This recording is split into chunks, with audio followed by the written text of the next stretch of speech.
Welcome to Up and Adam. So much to get into. We are back from the Derby. So if I'm honest, like the lights are not on upstairs. The lights are off. And that's why we bring in Shawne Merriman. Okay. Shawne Merriman, a mogul, a juggernaut. We've got Mr. Lights Out, Shawne Merriman on the show. Are the Chargers ready to push the Chiefs? We'll get into all of that. We've got him coming up.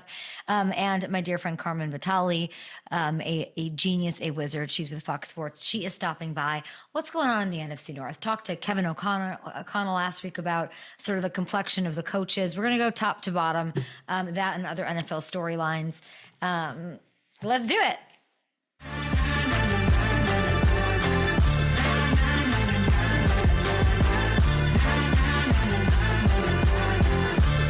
Welcome to the show. So much fun at the Kentucky Derby. My third Kentucky Derby, my third with FanDuel. I won't go with anybody else because I had such a great time. And FanDuel just crushed it as far as setting the vibes. They had a party on Friday night. If you're ever going to the Kentucky Derby, and you should, as it's one of these bucket list sort of items everybody says, you have to go to the FanDuel party.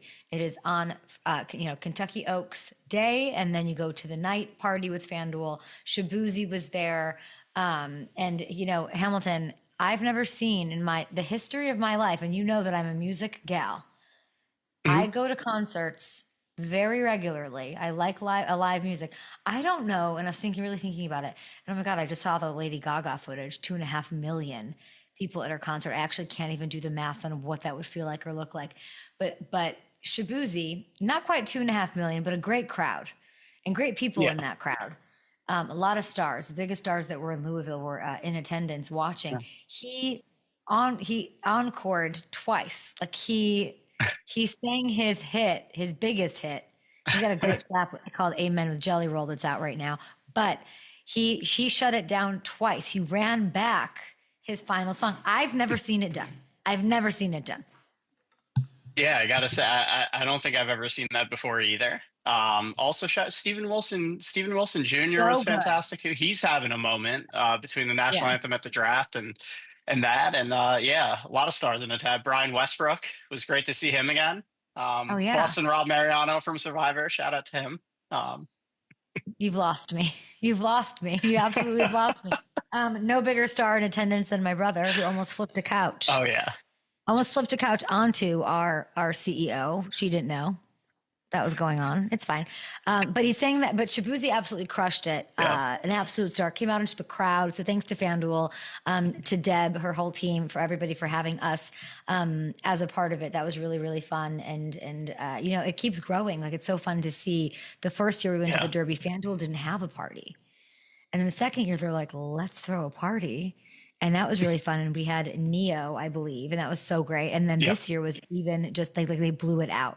Like, it is just getting bigger and bigger and better. I can't wait to see what they come up with for, of course, like Super Bowl and the like. They just treat their customers like these people are like FanDuel people who love the product and love the Derby and love all of it. It was absolutely perfection. I went on stage. I did a couple of bits. Yeah, you killed it. My eyes are like stinging right now. I don't know why. I got to introduce Shabuzi kind of. And I went out and I of course had to do like a Boozy Susie Shabuzi. I don't quite remember what I said, but it is true. And what I said, and I didn't premeditate it. Like, you look out into the crowd and there's 50%, like truly 50% of the people are ready for a concert. They're like wearing Western stuff. They look like they've had a fine. Those are the responsible people who went home, had themselves a nap, took, some vitamins or did some push-ups and then came into the concert. And then you have this other half that were straight from the Derby, straight from Kentucky Oaks, no showers, mud all over them. It was rainy and I love both people equally. Yeah, it was, and Adam kind of fit into both categories. He was, as you said, the absolute star of the show. The star of the show. We've got stars on our show today. We have Carmen Vitali. We have Shawne Merriman, who's always like, this coffee's too hot. I need to drink this entire coffee before he comes on because he's always shot out of a cannon, ready to go. He is such an absolute star. But I will say, congrats to everyone involved in making it the most watched Kentucky Derby since 1989. over 17.7 million viewers. I will say also that we had the legend, Mike Tirico, on our show. When he pops on, I get so many text messages, so many people who have such reverence for him and how he's affected their love of sport and all the many sports and the laundry list and phone book of different things that he's covered throughout the years. We're so happy he's okay. I texted everyone I knew that was close to him and said, like, is he okay? How is he? Is he okay? He, of course, was, I believe, on the Today Show this morning, even talking about having an allergy and what that is. We're sending him all the love. That could not have been fun to have to walk away from something that he sat on our set, Matthew, and talked about how incredibly special the Kentucky Derby is and how incredible it was to take the reins from Bob Costas to make, over these 9 years. And then to have to, leave that unfinished. It'll stick out. It'll be memorable. And honestly, Mike, you needed some adversity. You just make everything look so easy. So now we got that little chip on your shoulder that's going to really, I can't wait for this 150-second run of the run of the bulls, I was going to say. Oh boy. Yeah. Run and for the roses. NBA on NBC and all. Yeah, he's going to be shot out of a cannon for the next thing for sure. Yeah, it was good to see him on the Today Show this morning, feeling better. Obviously, scary situation, but just glad he's okay, and can't wait to see what comes next, because he popped by our set, and I was literally like, "Clean it up, everybody! Places, everyone! Places! Don't, I was like, let's class this joint up. We have Mike Tirico coming on set. As far as football, I'm trying to think who are Xavier Leggett was an absolute treat. I will say he is him. He is who he is. He has a lot of aura. Yeah. He's got a lot of, he has an energy when you sit and he's just focused on you. Like, he's someone who, I almost think like we're so obsessed with our phones and all this razzle dazzle all the time, and he's not. So he's like what humans used to be like 50 years ago, where if you're talking to him, he's looking at you. He's talking to you. He's not distracted.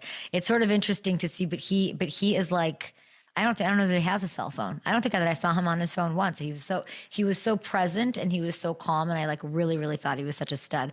I'm trying to think, who else did we see in the NFL world?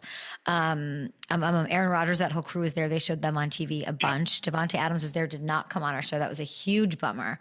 I have to unpack that this week. I was not happy, did not love that. And then who else? I saw Eric Wood. As I said, Brian Westbrook, always great running into him. I'm trying to think who else from the NFL world.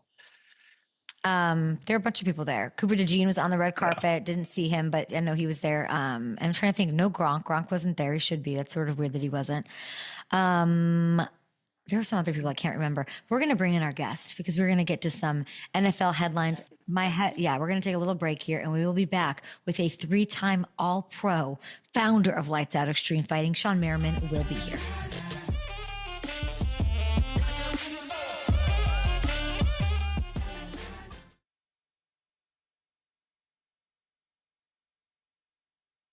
Oh my gosh, shoot. Come with me to get some eye drops. Keep talking, Hammy. I'll be right back. Don't sleep. Don't. Yeah. All right. Yeah. It was, left a little early on Saturday, so was able to make it back okay. I heard it was not quite as easy for you yesterday, but you made it. That's all that matters. The airport wasn't that bad. The airport was sort of like empty. I got there too early. Cat's rolling her eyes somewhere, but Cat doesn't. There's nothing Cat loves more than having me live at the airport. You know me. I want to get there 3 seconds. I want to get there 3 seconds before. She's protecting you from yourself, which needs to be done. She loves that. She loves that I'm at the airport. And then it was fun. All good. Yeah. Braxton Berrios was there. Did not see him either. Nice. I had a very different Derby experience this year. It was my favorite one. Yeah. Because I was not shaking hands. Saw you were I wasn't shaking hands. I wasn't kissing babies. I wasn't like trying to oh, how you doing, Peyton Manning? Like I was like having the best time. Lost so much money with my brother. I saw you were down. You were down in the paddock, like in the mud down there. How did that happen? Yeah, I had burner shoes, burner Yves Saint Laurent shoes. All good. Great. I weaseled down there.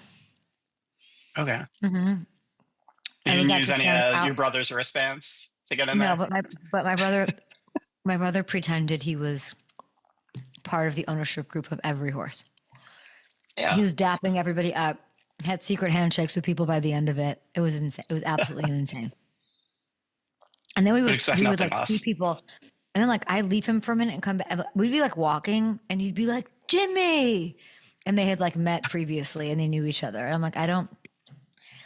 Yeah, you met the most charming one in my family. You love Yeah. you and my brother are like best friends now.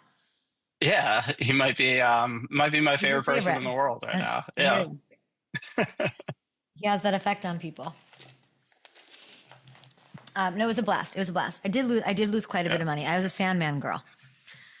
Uh, Oh, See, I didn't expect you to bet on I didn't expect you to no. bet on the number 17 after what happened earlier in the I don't day. look at any That's of all. that. I thought Sandman because my brother and I listened to that Metallica album every day in our Chevy Malibu on the way to school, and I thought that it was like Yeah. all meant to be, and that's why I did that. It didn't work out for me. All right, let's bring in Mr. Lights Out. Let's do this. Oh, my eyes feel better. Ooh, let's do it. Who fresher than me? Who fresher than me? Nobody, most definitely.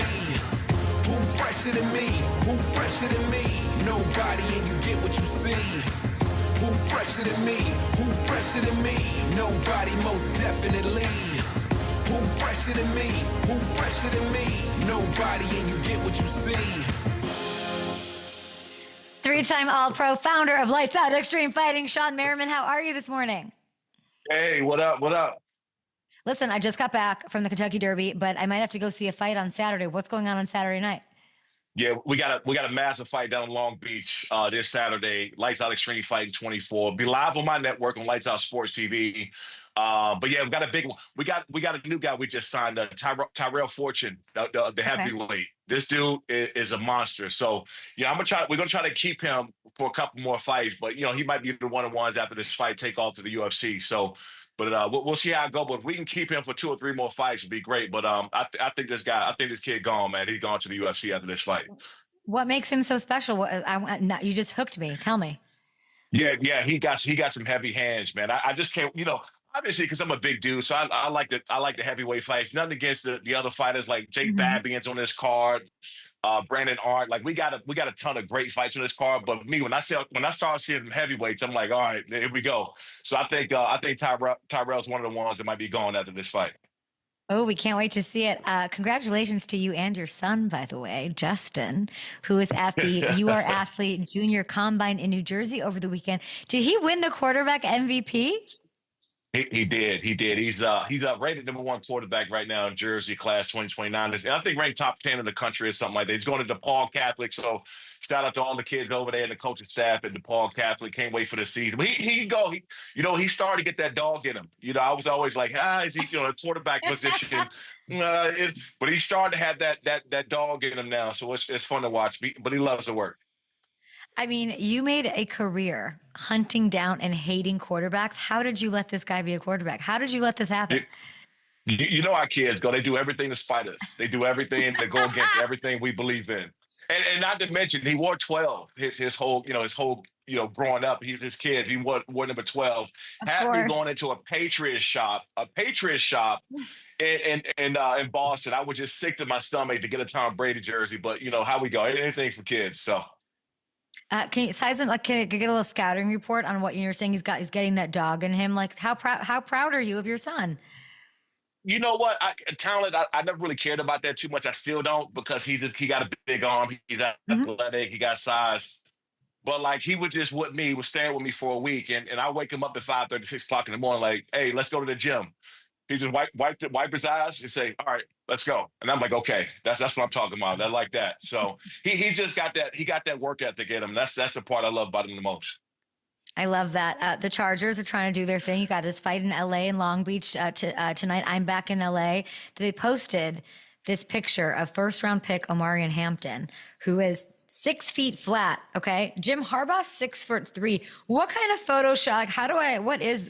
What is this? I didn't know if that was Photoshop or just a bad angle, but these dudes just keep getting outrageous. Last year, I took a picture with Joe All, and I felt Yeah. like his stepkid. He had, somebody grabbed you and you get like his arm was over the top of Yes, my like shoulder. everyone ever. Shawne, I'm 5 feet tall and 100 pounds. Like, yeah, everyone who touches me. Yes, I feel that way. You felt little. You felt little with Joe Alt. Man, he grabbed me like around the back of my shoulders, and I kind of like shrugged my shoulders off, like, "Hey, man, like, listen, cool out." But these youngins, man, they get bigger and stronger and fast every year. But I'll tell you what, they hit home with him, because I don't want to go against Jency. I'm not saying that Jency's a great running back. I think he's going to do well. Unfortunately for the Raiders, everybody know how I feel about the Raiders still, but I think he's going to be a great player. He's right number 2, right? Omari, he's right up there number 2. So I'm not saying that nothing taken away against his injury, but I really do believe that he's right there on that level. I mean, he's there with Najee Harris. He said that he and Najee he called them a dominant duo. What does this mean for Justin Herbert in that offense? It just, last year when Joe Alt got drafted, everybody was like, oh, they should have got a wide receiver. But you got to understand who the coach is, what they're trying to build in the foundation. Like, they want to establish the run. They want to establish, the dominance, big O-line running the ball, taking the clock. And then, too, Justin Herbert doesn't need, I know he's a great quarterback, but we put so much emphasis on, like, oh, okay, the quarterback got to go out and win every game for us because he's a great quarterback. No, he doesn't, right? Running the ball just opens up so much of the game. And as a former defensive player, man, it's like when somebody running the ball against you, it's demoralized. You're sitting around like there's nothing you can do. And as a pass rusher, you can't go back and just ping your ears back and just go, right? And so I think it was a hell of a pick. And with him and Najee back there, it's like everybody say thunder and lightning, but which one is thunder? Which one is lightning? Because both of them dudes can go. So it's going to be a fun season. If we take a look at the odds for the AFC West, FanDuel has them at plus 330 behind the Chiefs. They were 0-2 against the Chiefs last year. Do you think that the additions that they've made, and now it's Jim's second year, is that enough to close that gap? 100%. I'm not just saying it because, I'm a Charger and all. I believe they're going to win the division this year. I really feel that way. Let's go. I don't want to take anything away from, Patrick Mahomes and that team. But Travis Kelce, as long as he's back, they always got a great team. They got a hell of a coach in Andy Reid. But truthfully, where the Chargers at and the jump that they made, remember before the season started last year, nobody saw the Chargers even being a playoff team. That was the exact same team almost that, minus Keenan Allen and some of these other guys, that Jim Harbaugh took over. Nobody saw them going to the playoffs. So if he's able to do that in 1 year's time, what are they going to be looking like this year with a full year under their belt? New guys, the coaching staff, everybody understands the system now. So if you don't think that they're not going to win a division, it's crazy not to say that I think they're the best team in the AFC West right now. And I like that they brought back Khalil Mack. He's 34. Yeah. It clearly was really important for both sides to get him back there. They did the deal early March. I think people might think like he's done. He played great last year. Yeah, and I always tell guys this. Anybody I talk to, I say, look, if they're play until they push you out, like literally, like play until they say, hey, you know what, it's your time to go, or your body is up to it. And the way he finished the season last year, like you can't retire like that, because the worst feeling as a player is when you're done and you feel like you got something left, right? Yeah. You sit at home, you're on the couch, because you can't go back. You go out a year, 2 years, you're not gonna go back and play. You're done. So I'm really happy that he's back. And then they'll probably draft somebody that this year's draft coming up. They'll go get a big pass rusher. I know they got, another pass rusher later on in the rounds, but I think they go out this year and get a big wide receiver or a defensive end or somebody that can pass rush going to the other side of Thule. I think it matters, like even just for like a little continuity, a little like have the OG in there that you know what his mindset is. This is somebody who, like you're saying, you with your son, you're like, let's get up and go to the gym. Like it's good to have a Mac in there. And I think it's meaningful that they didn't even let him become a free agent. They just said, we want you here. Do you still want to play? Like, do you want to do this? And he'll be back, which I love. I'm actually talking to the GM. I'm talking to Joe this week. If you had one question for him, or like you'd say like bring in a pass rusher, like what should I ask him? Listen, that's one of my favorite people. Like when you talk to Joe Ortiz, like amazing. When you talk to him, it feels like you're talking to a player. I talk to him before the games, and he gets me fired up because it feels like he's going to go play the game.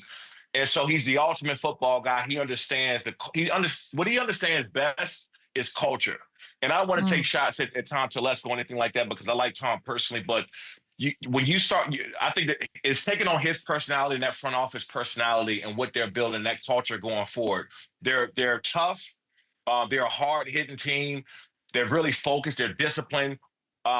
They have an attitude about them that's been missing for years. And I think that because of Joe came in there and Harbaugh, just everything that coaching staff has built, it just changed the way that team, the demeanor of that whole entire organization, man. So I love, that's one of my favorite guys, man. I love just talking to him. I'll go find him before the game so I can get a little hyped up, just talking to him because he's so excited. Yeah. Mr. Lights Out gets hyped out by the GM, hyped up by the GM. I love hearing every interaction I've had with him. I gotta say is very seamless. There's no like, I'm not like, I was gonna swear like, oh no, like, hi, how are you? Like, there's not a corporate feeling to him. There's not a general manager feeling to him. He's very human in my interactions with him. And it's so interesting that you think that I feel like maybe people underestimate how much that matters to players in success. Big time, because I believe that everything starts from the top, right? And it just trickled down into the locker room. So, if you got somebody in the front office that just believes in numbers and stats and possibilities, you're a numbers guy, your player's going to play like a numbers guy. They're going to play like everything is percentages and what down we should go to based on this percentage. Instead of saying we're going to go out and get this first down, or we're going to run the ball, we're going to go like it's an attitude that's passed down, and I think that's the biggest difference in what they have now. You're saying that this is the year that they not only close the gap with the Chiefs, but maybe overcome it. Can you talk to me about the Chiefs side of that? Like, I know your belief in the Chargers, but do you think that that's a big question I have going into this season or not? I have actually. I think Patrick Mahomes at F1 this weekend, I think he's going to be on a revenge tour. Like, I think he truly is going to try to be even like outdo how great he is now. What do you make of the Chiefs? Maybe like some of the things that they added, or do you think they'll take a step back or like 3 steps forward? No, I think the Chiefs' biggest problem. First of all, we talk about Khalil Mack coming back. I'm happy that Travis Kelce, he came back because ultimately, at the end of the day, he still has enough in the tank to be a very good player, right? I mean, he got the rest of his life to date, to marry, to live that life that he's going to live. But I'm happy he came back. But the problem I think the Chiefs going to have is everybody else in the division has gotten better, right? The Raiders has gotten better. They got Pete Carroll there. The Chargers have definitely got better. Denver, Bo Nix has gotten he's going to be another level. They got a great coach. So Chiefs' biggest problem this upcoming year is everybody else in that division's got better. It's not a knock against them. It's just everybody else got better. Well said by you. The over-under I'm looking for the Chargers is 9.5. I know we're going to bang the over on that. The other contenders in the AFC, of course, let's talk about these Bills, because Joey Bosa, he's on the Shawne Merriman track, going from the Chargers to the Bills. They have been so close. Shawne, year after year, I don't have to tell you that. How big of a deal will Bosa be for Buffalo? Big time. And those Bills love the Chargers, right? And I'll say this, it was going out there playing for the Bills is probably one of the best experiences of my life. I wish every player got a chance to go out there and feel that and see that. Joey's going to see it, and he's just going to be. It feels like you're playing for family. It's the craziest thing ever. And they love experiencing that locker room, right? They got some young guys there, and then having Joey there and that system as a leader, everybody's going to be looking up to him and learning from him. And I wish him all the best, but I think he still has a lot in the tank. Yeah, I hope he does. I mean, it'll be certainly be different without him there. But like you're saying, the Chargers will probably and Joe add a pass rusher. They've got a plan for the future because we can say what we want about Patrick's not going anywhere. You got to sack those quarterbacks in the AFC West, and then we'll see how Joey, of course, does for the Bills, who were like so slept on going into last year. It was crazy to think, Shawne, that last year at this time we were saying the Jets are going to take the AFC. We were thinking like maybe the Bills were in a rebuild of sorts going into last year. Can you imagine? Yeah, It's great. it's funny to me, because as long as you got Josh Allen there, you always got any great quarterback, you got a shot. There's never a rebuilding year when you got a great quarterback there.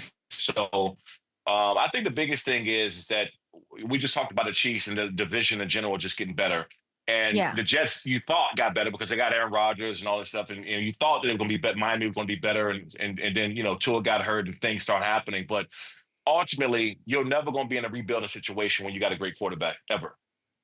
Yeah, you just made me feel like I wish I was on the Bills. Like you're making it feel like it's better than like college, like that atmosphere. Like, is it that like you're saying you wish everybody could go feel that? It's like, so it's a special thing that needs to be considered. Like obviously Chargers have their own thing going on. But is it better than college? Like undeniably better? Yeah, no doubt. He has the closest. I think they have the closest feel to their fan base and their attitude towards their team as a college football team, right? Your Yeah. biggest college program, and it truthfully feel like you're playing for your second cousin. But you got family out there. Like you don't want to let down. You don't want to lose a fight in front of your family because Bills Mafia special. And we see the table jumping and the craziness, but you don't see like walking around town and just get treated like your family. Yeah. Somebody will walk by you and be like, "Yo, what's up, lights?" And keep walking. Like, do I know him? You trying to figure out if you knew him, you met him before, but everybody just treats you like family. So it's. I honestly wish that every player got a chance to experience that at some point. It's a special place, and I got to see like Maxwell Harrison when he got drafted there. He was like on the ceiling. He could not wait because he's heard those things about Buffalo. He loved his visit. He could not wait, and he took his whole family up there to check it out. Like he's going to be the biggest star in Buffalo, make no mistake. And him and White are going to it'll just be an incredible thing to watch. You're talking about how it's family. I had Warren Moon on the show on Friday at the Kentucky Derby, and we talked about how Cam Ward asked him for the number. Then, Warren goes and he unretires it. He gives it to him after thinking about it for a bit, but he had his reasons or whatever. Abdul Carter, he's having trouble finding a jersey number. Shawne, Phil Simms almost let him have 11, but Phil's family said no. Then, of course, he asked LT, which I'm sure you heard, for the 56. Was that crazy? Was that crazy to ask? Yeah, that was a little bit. Almost I wanted to curse. Yeah, but that's the thing, and it's not. I'm not trying to say that Warren Moon is a staple of this game and what he did just for the black quarterbacks, just a lot of stuff in general, and who he was. When you talk about LT, you're talking about somebody who literally changed the way how offenses. The reason why the NFL and the way they block and schemes and how things are happening now, the game changed because of LT. Everything, and he's like this fictional folktale that just is like a superhero in many ways. So even me, I would have a problem.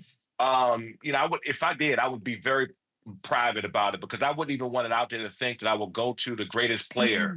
I'm not saying the greatest defensive. I'm talking about the greatest player of all time to be able to go to him and ask for him. So I admire Abdul's, confidence and what he brings to the table, but you're going to the reason why this position is even valuable to you. The reason why you went as high in the draft because you went because of LT.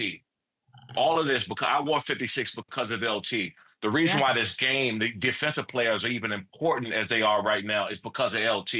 So you got to realize what you're asking, and it's a big ask.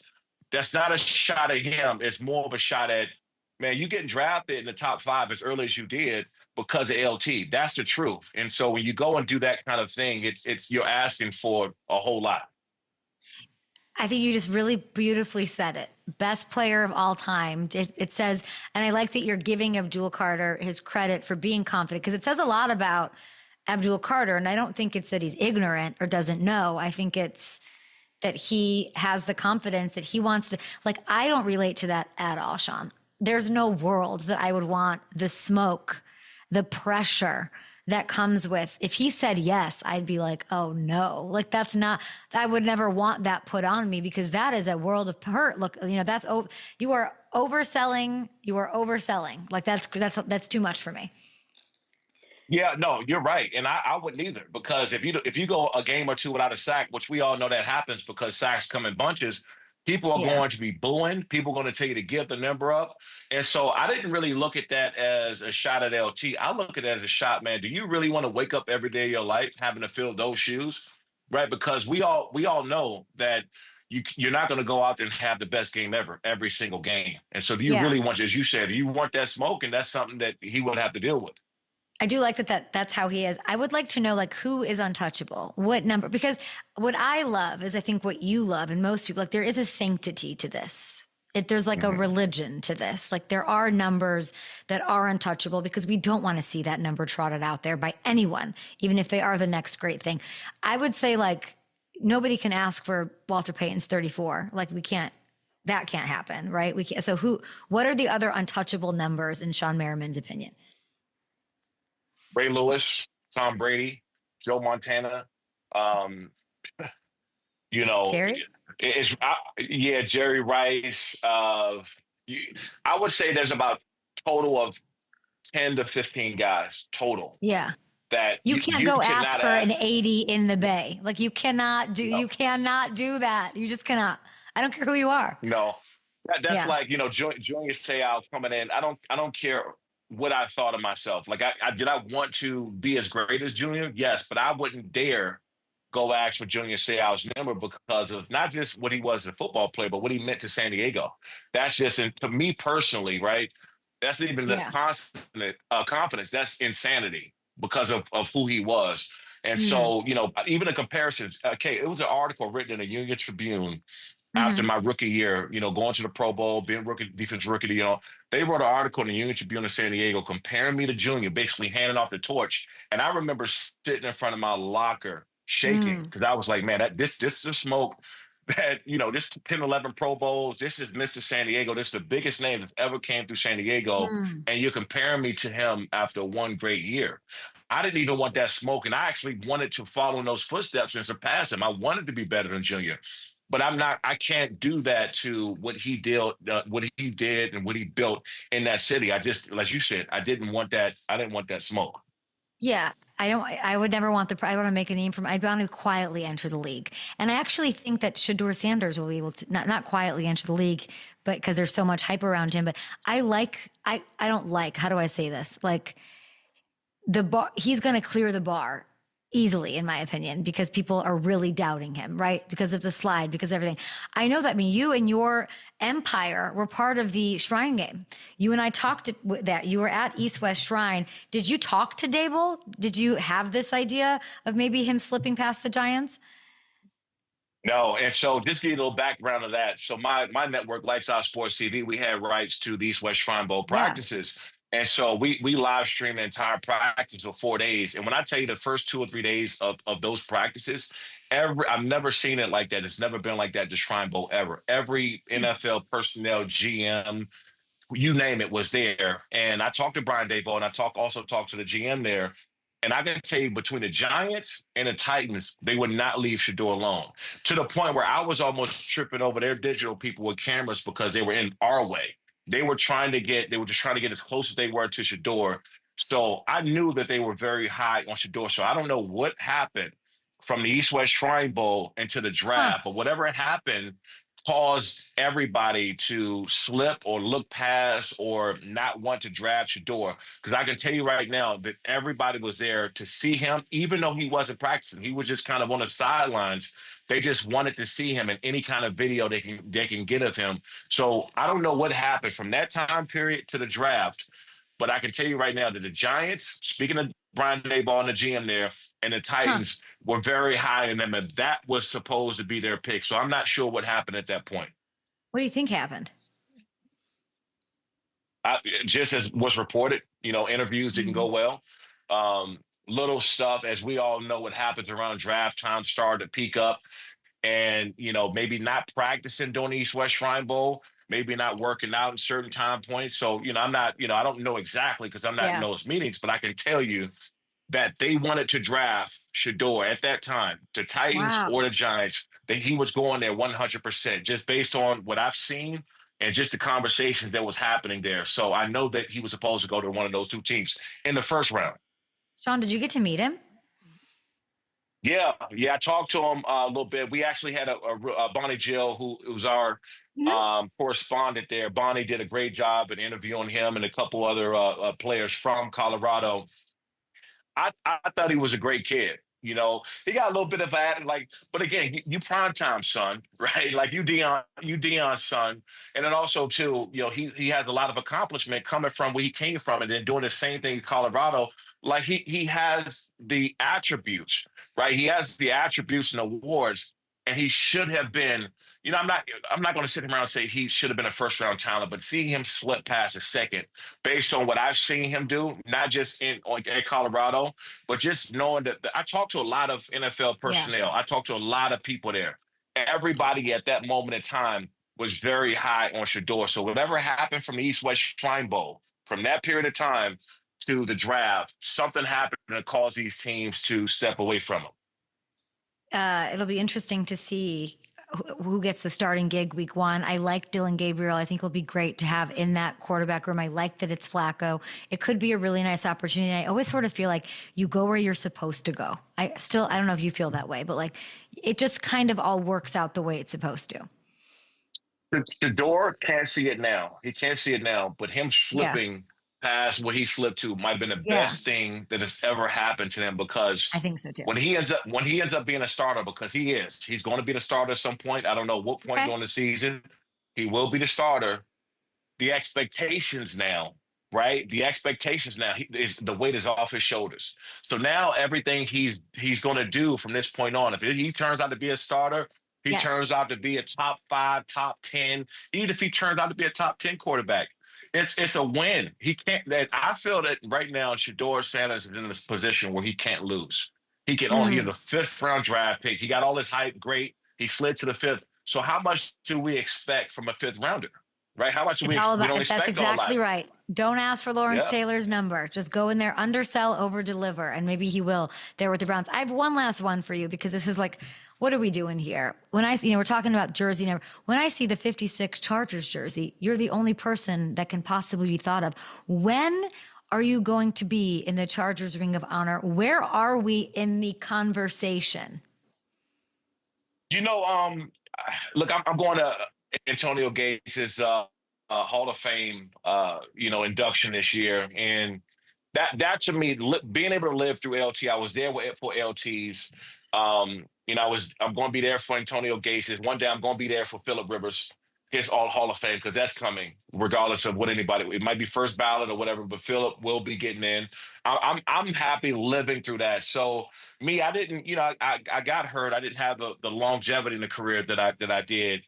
If that happens, great. If not, Kate, I'm one of the ones, I'm not one of these old heads sitting around talking about, back in the day, leather helmets, we used to do that, Yeah. I don't really care. I actually have enjoyment, being a part. I played in a team with LT, and even when I go out now, wherever I am in the country, I get treated like a Hall of Famer, and that to me, because of the way I played the game. So I don't really care if I ever get a jacket. I don't care if I get inducted to. It'll mean a lot. Don't get me. I don't want to. That it's an honor to be up there with the rest of those guys. Yes. But I'll be there at Antonio Gates' Hall of Fame this year. And because I played with these guys, I battled every day through them. They were friends and brothers of mine.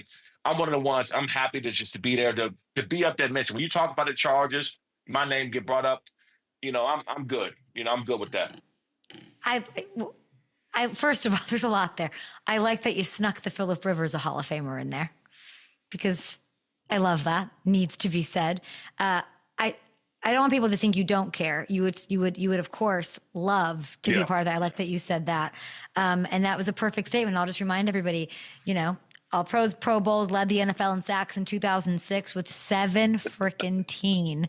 2005 Defensive Rookie of the Year, the best that you were on the field. The Ring of Honor thing needs to, it's a little bit of a, and you know how much I love the Chargers. That's a bit of I don't know what I can do to help that agenda, but I'm happy to. Lights Out Extreme Fighting 24, guys, this Saturday. You can stream it on the Lights Out Sports TV app. Shawne Merriman, you are building an empire. You have the scoop on Shedeur pre-draft from the Shrine because you have the rights, and that's why you're incredible and honestly inspiring. Thank you for joining me. Future Ring of Honor. I don't even know what you call yourself. You're the best. Thank you. Appreciate it. Thanks. Always appreciate you. Appreciate you so much. We'll be back with Carmen Vitali after this. We'll talk a little NFC North. Don't go anywhere. Philip Rivers, the Hall of Famer. Well, you ask him about his own Ring of Honor, he goes right to Philip Rivers. No, Antonio Gates right away. Yeah. What do you think? Gates, what's the? Is there a debate there? Was that out of pocket for me? No, there's definitely a debate going on. I mean, he meant, that was one of the most successful periods in Chargers history, and he was the best of the face best and the cornerstone of that defense. So it's absolutely so what are we doing a conversation that needs to happen. Yeah. And he's meant so much to them since. Yeah. What was that? Sorry. He dropped a lot of gems there. Oh yeah. That I hope we are picking up on because. Yep.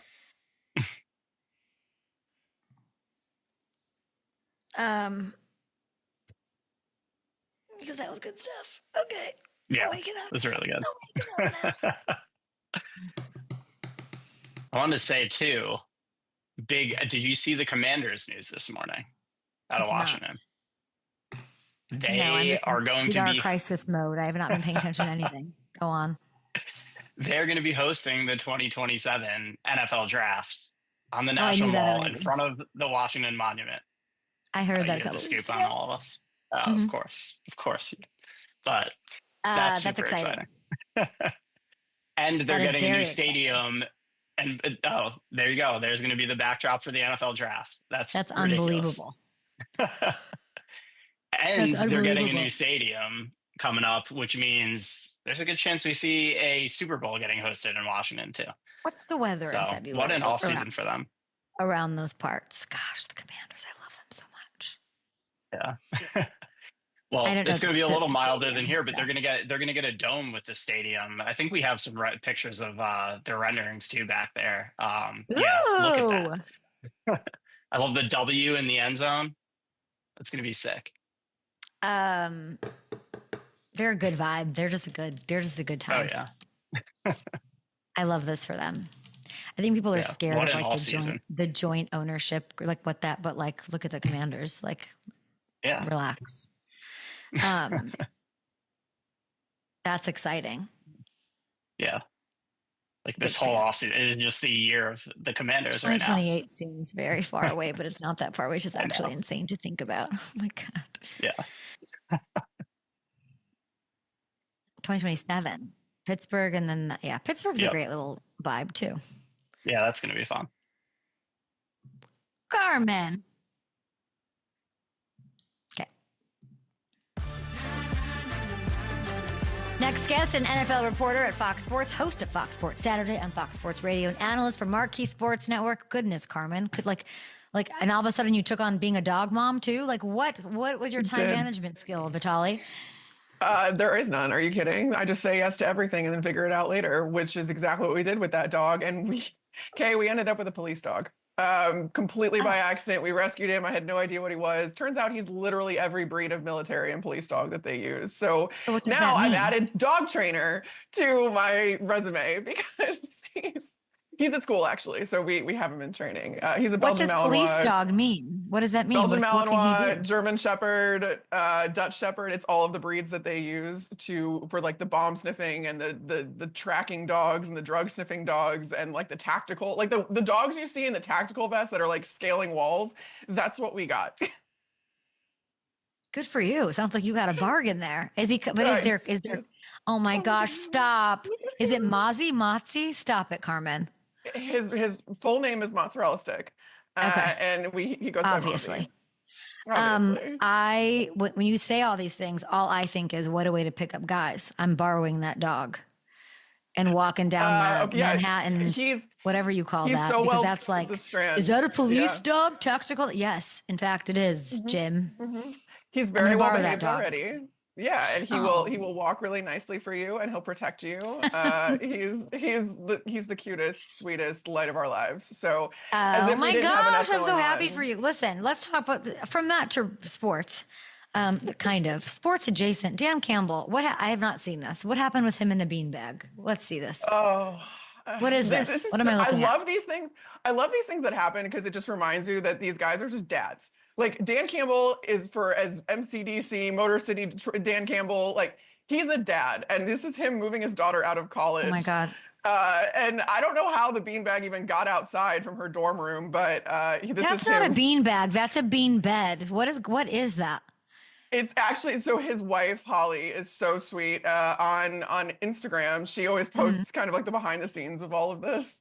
And she just shows Dan, like Dan, I guess, surprised his daughter. He wasn't even supposed to be there, but he showed up to move her out.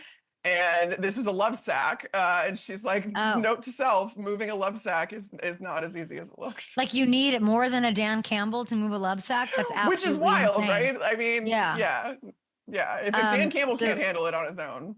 It looks like it looks like he was wrestling an alligator, but he got it done there as he moves his daughter Piper out of Michigan State. Go green, go white. Meanwhile, we got a classic off-season workout video from Aiden Hutchinson over the weekend. If you are an O lineman in the NFC North, the hell are you thinking looking at this? Yeah, I mean, he's coming back with a vengeance, and he's been just head down for obviously months now. He was trying to make a return for the Lions run should they have made the Super Bowl, which we all know didn't happen, unfortunately. But this is everything that you want to see, and it's also nothing new because Aiden Hutchinson was going to trying to come back with a vengeance as much as possible, and so he is, and he's getting the very best rehab between going through the Lions facilities, his own facilities. And he should be ready to go for this season, but the Lions have also beefed up a lot along their defense to hopefully help him out a little bit. The Lions are so interesting because I look at that. So like when I talked to Kevin O'Connell last week, I think I even said this to him. I was like, you have to go win the Super Bowl. Like, I don't see, and part of that is thinking like, maybe, is there a step back for the Lions? But then you look at that guy wrestling a love sack and you're like, no, surely not, because like he's still in charge. But the losing the two coordinator thing, and there's proof of that pudding with the Eagles, right? You take a step, you can't, to say that there wouldn't be there wouldn't be a little hole to fill or a little argument to have would be to discredit Ben Johnson's ability, right? And Glenn and there's a vibe there. They're still favored to take the division if you look at the odds. Right. The Vikings are getting longer odds, to make the playoffs, and the Falcons and the Cardinals, they're third in their division. I think we're like underestimating the Vikings, and I don't know if we're overestimating the Lions. Probably not. Your thoughts? No, the Lions roster is still so stacked, and they have so many of their guys. They beefed up even more. So their first round pick, another defensive tackle that's going to help on the interior of that defensive line. But just in general, so many of their guys are either locked up or they're young and they're on rookie contracts. The way that Brad Holmes has built this team has built it to be sustainable. And I don't really see them taking that large of a step back because of the talent on this roster. And they promoted from within on defense with Kelvin Shepard as the defensive coordinator. And I'm so excited for him. And I'm so excited to see what he can do as a coordinator with his first shot. But that being said, there is a little bit of an opportunity. I think if you're any other team in the NFC North, you have to think that there is an opportunity. Even if there's not, you have to think that there's an opportunity for you to kind of overtake the Lions. And Minnesota is, I feel like, uniquely positioned to kind of do that in a lot of ways if JJ McCarthy ends up being the quarterback that they think he's going to be. But at the same time, he's got Kevin O'Connell as the guy that gets to develop him. And we've seen what Kevin O'Connell can do with quarterbacks. The really good news for Minnesota is they've pretty much quarterback proofed their team. They don't need a whole lot out of JJ McCarthy in order to make this engine run. Between the defense that is, if it wasn't downright scary last year, it's insane now. I'm salivating at what Brian Flores is going to be able to do with this defense this year. The fact that they got John Allen and Javon Hargrave up front. And then they took their biggest weakness, the Minnesota Vikings took their biggest weakness, and they addressed it this offseason in the interior of their offensive line. I know. So when I was talking to Kevin, I was literally like, I don't have a question about your draft. It's like the biggest compliment you can give a team is to say, you had this deficiency and you went and addressed it, and now we're moving on. So I think I like the Vikings maybe more than other people, even just looking at the odds. Same. But I'm trying to say, like, we're out on the narrative that the Lions peaked. Yeah, no, I don't. I think that everything is still ahead of them. Like, again, like if think about how banged up their defense was last year, Carm, and they still were like the best team. So like, it's not a narrative to to and they address to that latch again. onto. You go and get BJ Hill on the in the back level there of that defense, and again Tyleik Williams, their first round pick, should insulate against having to put a lot of stress on the defensive backfield there. I love their linebackers. I think that Jack Campbell had kind of an under the radar season last year, but I mean, this is the guy that they've pegged to be their middle linebacker for a decade to come. That's what Aaron Glenn told me when they drafted him. So this is something that, and then you look at the offense, and that offense is capable of scoring points just based on the roster, based on that offensive line, and just how much of a command that Jared Goff has over it, that they can withstand a change in offensive coordinator. Even Ben Johnson said it, although I think it was a little kind of tongue-in-cheek when he was being introduced as the new head coach of the Chicago Bears. He's like, yeah, the runway's built. That's all they need. They don't need me anymore. And I'm like, oh, yeah, I don't know. But I think it's not. They're like, so we're saying him leaving Detroit isn't a big deal, but he's going to make the biggest world of impact down in our hometown, Chicago. Do that math for me. Yeah, I know. The math doesn't exactly math, but maybe it was so bad in Chicago that he'll, from what what is the lift of Ben Johnson, even so far? He's doing everything right. Okay. And I find myself this offseason for the first time, and I don't know how long, having a lot of optimism about the Chicago Bears. Yay! I've gone on this very program the last couple of years and been tempering expectations because I've had more questions than answers when it comes to the Chicago Bears for the last few years, especially. This year, at least, again, this is on paper, this is in May.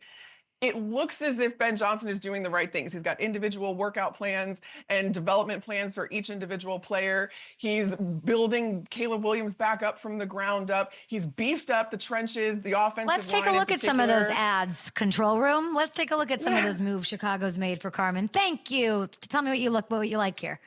The biggest thing, I mean, I really did like their draft because it just gives an offensive weapon. I know a lot of people wanted Ashton Genty. Obviously, he wasn't there for the Bears, and they wanted them to take another running back. But you have to think in terms of weapons, not necessarily in positions when it comes to Ben Johnson's offense. So I do think Colston Loveland, he and Tyler Warren, kind of 1A, 1B tight end in this draft. And then you think about the ceiling that Colston Loveland could potentially have in this offense with Ben Johnson, knowing exactly what to do with tight ends. Hello, Sam Laporta. I really think that this is going to end up being a really good young player that's going to be a good addition to this offense. But this offense, again, I need to caution, like this is where I come back down to earth a little bit on the Bears. This is where my pragmatism comes in. It's not going to look like Detroit's offense last year and like the excitement, the explosiveness, the pettiness of it. That comes with time. That comes with... to hell with that. I'm in. I know. Okay, you're not helping here. I'm trying to just temper this a little bit. Give it a little bit of time. No, I'm not into that. Do you want to know what it is? They had me... We have to take a break here in a second. We'll talk through the break. But they had me at just getting Ben. I don't need anything else. I know. No, so it is so asymmetrical to the past, like eye roll snoozer. Like I'm not even retweeting the higher. So that's the vibe. Like the fact that they even went and said we're going to go get the best guy available this round, and they got him, and they landed him, and then it took him from a division that to me is enough to get me calling the ticket office to try to get the best seats that I can next year. We'll be back after this with Carmen Vitali on Fox Sports, actually on FanDuel TV, but you know what I mean. Bye. Okay, let's keep talking here. Listen, this is we're a post draft. There's some big names still out there, Carm. Rapid fire style. I'm going to give you a player. Boy. Can you give me Can you give me the best place for them to maybe land? Nick Chubb. All right. Should I just say Bears because we're talking about the Bears, and I do think they're not done adding to their running back room. Let's go Bears. If not Bears, then Broncos. I think he'd be. Oh my gosh, he would be he's such a football player, and the cold and the simplicity of what he does, and they need to support Caleb in that way. I would love that. Amari Cooper. The place that makes most sense for him is Dallas. I can't believe it's a whole thing, but I really do think that he's going to go back to Dallas. I like it. Stephon Gilmore. I would like to see him at the Cardinals because they just drafted Will Johnson. He's young. He slid a little bit because of the injury, and they still need help in that, that corner room. So I think a veteran presence in the corner room for the Cardinals. I would not hate that. Somebody's got to stop Devontae Adams from doing his thing, and I feel like the pedigree is a Super Bowl champ. I'd like that. Justin Simmons. Cincinnati. I would love to see him with the Bengals just to beef up that defense more. my gosh, stop. So we're going to have an AFC championship game. Justin Simmons, the Bengal, up against Patrick Mahomes, and he's going to pick six him. Yes. Yeah. If we're writing NFL fiction. Excuse me, he's done it. He's picked him off like a bajillion times. I feel like we're gonna Justin Simmons can do that. Okay, I don't know. Keenan Allen, last one. I think him and CeeDee Lamb's skill sets are too similar for him to go to Dallas. So I'm probably gonna go Saints. I think the Saints could. Oh gosh, he'd be not that Keenan Allen is CeeDee Lamb. I just think that their skill sets are too similar to where that's a little bit redundant in Dallas. As much as Dallas still needs help. I can't believe these guys are still. Yeah. How about Aaron Rodgers? I don't know how that wasn't on this list. Aaron, go. I mean, the only place that it makes sense is Pittsburgh. Do you think it? What? I mean, I think he's going, right? Either that or retiring. I don't pretend to know the mind of Aaron Rodgers. Okay, I learned that lesson long ago. I say he's. I think we'll get it. I'm trying to think. Before, I mean, definitely. I'd say in the next 2 weeks. Yeah, I think if he's waited this long, I feel like he's going to wait through all of the offseason program because he doesn't. Oh, you with think? The offseason program. What would be maybe like right before mini camps? But yeah. I feel like he doesn't want to do the whole rigmarole. Oh, sorry, we're back on the air. That was my fault. Carmen Vitali of Fox Sports joining us, talking a little. Where is Aaron Rodgers going? Probably Pittsburgh. Probably, I'd say sooner than. I can't imagine he's gonna drag it out that long. Although, before you go, 2 game ones in the NBA tonight. Knicks, Celtics, Nuggets, Thunder. I know nothing. Which series should I watch? What should I watch? I'm really interested to see how the Nuggets Thunder goes. I think a Knicks Celtics is going to be very interesting because you don't totally know what to do with the Knicks quite yet. But like the Celtics and the Cavs are on top of the East. That's been the case pretty much all year. There's been no mystery in the East whatsoever. So honestly, I haven't even paid as much attention to the East. The West, however, like Oklahoma City, swept their first series. They're the fun young team that like has some experience from last year getting bounced, and now they're coming back like, no, we're for real. So I'm really excited to see that. Plus the Nuggets are playing with, this fire without having a head coach. So that's a really fun kind of storyline. But I really like the Thunder, and I think 9.5 tonight on FanDuel Sportsbook. Big thanks to Carmen. Yep. You can follow her on Instagram and social at Carmie V, Carmie. No one's counting me down. We will see you guys tomorrow. Are we off already? Hello? Okay. Countdown would have been.